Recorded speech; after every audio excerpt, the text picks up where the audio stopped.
প্রিয় দর্শক, আসসালামু আলাইকুম। আজ আমরা জানবো কিভাবে একজন প্রকৃত নেতা নির্বাচন করবেন এবং দেশের ভবিষ্যৎ পরিবর্তন করবেন। বিভিন্ন ধাপে ধাপে বিষয়টি নিয়ে আলোচনা করব। প্রথম ধাপ, চরিত্র দেখুন।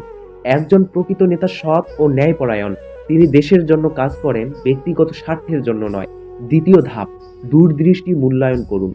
যে নেতা শুধু সমস্যা সমাধান করেন না, বরং দেশের দীর্ঘমেয়াদী উন্নয়নের পরিকল্পনা রাখেন, তিনি প্রকৃত নেতা। তৃতীয় ধাপ, জনগণের প্রতি মনোভাব। একজন নেতা শুনে, বোঝে এবং সমাধান দেয়। যদি তিনি সাধারণ মানুষের পাশে থাকেন, তিনি আপনার ভোটের যোগ্য। চতুর্থ ধাপ, দল নয় যোগ্যতা দেখুন। ভোট দিন বুদ্ধিমত্তার সঙ্গে, প্রলোভনে নয়। দলের নাম নয়, নেতার কাজ এবং সততা বিচার করুন। পঞ্চম ধাপ, ইতিহাস দেখুন। যে নেতা ইতোমধ্যেই দেশ বা সমাজের জন্য কাজ করেছেন, তার উপর ভরসা রাখুন। প্রতিশ্রুতির ছলে নয়, বাস্তবতা দেখে ভোট দিন। মনে রাখবেন, আপনার এক ভোট দেশের ভবিষ্যৎ বদলাতে পারে। প্রকৃত নেতা নির্বাচন করুন, দেশের উন্নয়ন, শান্তি ও ন্যায় নিশ্চিত করুন।